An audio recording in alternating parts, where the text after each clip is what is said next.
कभी सोचा है कि प्रकृति में ये जो मौसम बदलते हैं, क्या इनका हमारी अपनी आध्यात्मिक यात्रा से कोई लेना देना हो सकता है? प्राचीन वैदिक दर्शन के अनुसार बिल्कुल हो सकता है। आज हम यही जानेंगे कि कैसे बारिश का तूफान और शरद की शांति हमारे अंदर के सफर को दर्शाते हैं। तो चलिए इस अद्भुत संबंध को थोड़ा और गहराई से समझते हैं। हमारी ये चर्चा इस शक्तिशाली विचार से शुरू होती है। ये विचार कहता है कि हमारा असली स्वरूप, हमारी आत्मा उस खुले आकाश की तरह विशाल और असीम है, लेकिन जीवन की चुनौतियां बिल्कुल उन बादलों की तरह हैं जो इसे कुछ समय के लिए ढक सकती हैं।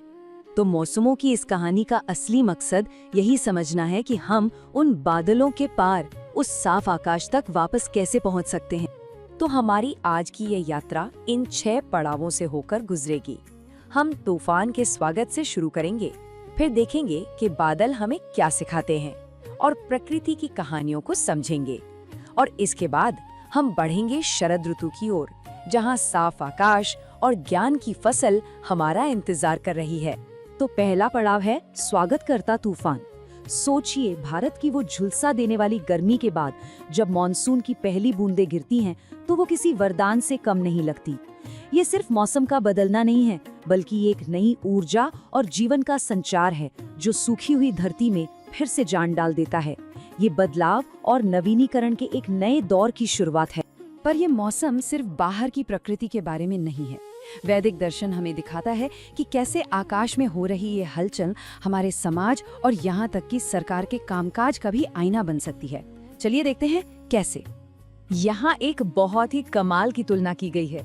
देखिए, जैसे बादल सूर्य से इकट्ठा किया हुआ पानी बारिश के रूप में धरती को वापस लौटाते हैं, ठीक वैसे ही एक अच्छी सरकार को भी टैक्स के रूप में लिया गया पैसा शिक्षा और सार्वजनिक कार्यों के जरिए लोगों को वापस देना चाहिए। मतलब प्रकृति हमें सीधे सीधे सामाजिक जिम्मेदारी का एक बहुत बड़ा सबक दे रही है। और ये रूपक तो निस्वार्थ सेवा का एक बहुत ही सुंदर उदाहरण है। बारिश ये नहीं देखती कि नीचे पत्थर हैं या उपजाऊ जमीन, वो तो बस हर जगह जीवन देती है। ठीक उसी तरह सच्चा दान बिना ये देखे किया जाता है कि कौन इसके योग्य है और कौन नहीं। ये शुद्ध उदारता का एक बहुत ही शक्तिशाली पाठ है। अच्छा, समाज की बात तो हो गई, अब जरा व्यक्तिगत व्यवहार पर आते हैं। ये जो वर्षा ऋतु है, ये सिर्फ बड़े बड़े सिद्धांतों का ही नहीं, बल्कि हमारे अपने गुणों और अवगुणों का भी आईना है। प्रकृति हमें हर पल हर क्षण नैतिक पाठ पढ़ा रही होती है।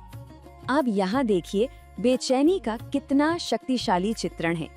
जैसे बिजली एक बादल से दूसरे बादल में चमकती है, कभी एक जगह टिकती ही नहीं, ठीक वैसे ही एक बेचैन मन भी यहाँ वहाँ भटकता रहता है।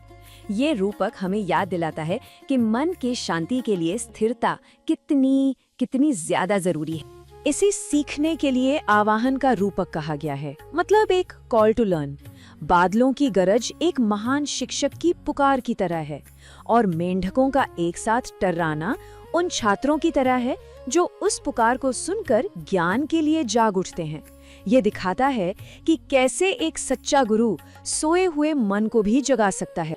ये रूपक तो आज के दौर के लिए बहुत ही प्रासंगिक है। सोचिए, जब घने बादल छाए हों तो जुगनुओं की टिमटिमाती रोशनी ध्यान खींचती है, जबकि असली मार्गदर्शक तारे वो तो छिपे रहते हैं। ये कुछ आज की दुनिया की तरह है, जहां भ्रामक जानकारी बहुत आकर्षक लगती है, जबकि सच्चा ज्ञान अक्सर छिपा हुआ या अनदेखा रह जाता है। लेकिन हर तूफान आखिर में थम ही जाता है ना? तो वर्षा ऋतु की इस उथल पुथल के बाद क्या होता है? जब ये बादल छट जाते हैं, तब कौन सी बुद्धिमानी सामने आती है? यहीं से हमारी कहानी एक नया मोड़ लेती है। और फिर शरद ऋतु का आगमन होता है। तूफान के बाद आकाश एकदम साफ है, रुका हुआ पानी भी निर्मल हो गया है और हवा में एक ताजगी है। ये सिर्फ बाहरी दुनिया में ही नहीं, बल्कि हमारे अंदर भी। भ्रम के बाद स्पष्टता और शांति की ओर एक बहुत ही महत्वपूर्ण बदलाव का प्रतीक है। शरद ऋतु को आध्यात्मिक परिपक्वता का मौसम माना गया है। जैसे इस मौसम में प्रकृति में सब कुछ साफ और शांत हो जाता है, ठीक वैसे ही आत्म साक्षात्कार के बाद एक व्यक्ति का मन भी सभी भ्रमों से मुक्त होकर एकदम निर्मल हो जाता है। तो चलिए देखते हैं कि इस अवस्था को किन रूपकों से समझाया गया है। ये रूपक जीवन की अस्थिरता की एक बहुत ही मार्मिक याद दिलाता है। जैसे छोटे तालाब में रहने वाले जीव ये समझ ही नहीं पाते कि उनका पानी धीरे धीरे सूख रहा है, वैसे ही हम भी अक्सर अपनी रोजमर्रा की जिंदगी में इतने व्यस्त हो जाते हैं कि ये भूल ही जाते हैं कि हमारा समय दिन ब दिन कम होता जा रहा है। तो एक आध्यात्मिक रूप से उन्नत व्यक्ति के गुण कैसे होते हैं? देखिए, उन्हें शरद ऋतु की कितनी खूबसूरत छवियों से जोड़ा गया है।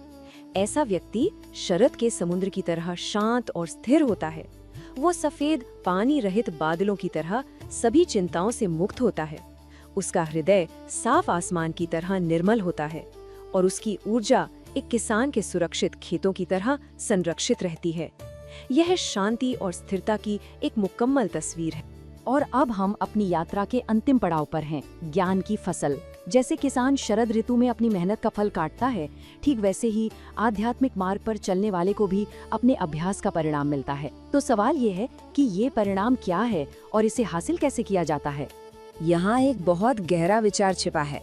देखिए, जैसे सही परिस्थितियों में एक बीज पौधे में और फिर फल में बदलता है, ये एक प्राकृतिक प्रक्रिया है। ठीक उसी तरह यदि आध्यात्मिक अभ्यास सही सिद्धांतों के साथ और धैर्यपूर्वक किया जाए तो उसका फल मिलना भी निश्चित है। मतलब ये कोई संयोग की बात नहीं है, बल्कि एक प्रक्रिया का स्वाभाविक परिणाम है। तो ये सिद्धांत हैं क्या? इन्हें वैदिक परंपरा के एक बहुत ही श्रद्धेय शिक्षक श्रील रूप गोस्वामी ने संकलित किया था। उन्होंने भक्ति के मार्ग पर चलकर निश्चित सफलता पाने के लिए एक साफ सुथरा नक्शा तैयार किया। और ये है वो 6 सिद्धांत जो उस आध्यात्मिक फसल को उगाने में मदद करते हैं। पहला है उत्साह, मतलब पूरे दिल से प्रयास करना। दूसरा है धैर्य, ये समझना कि इसमें समय लगता है।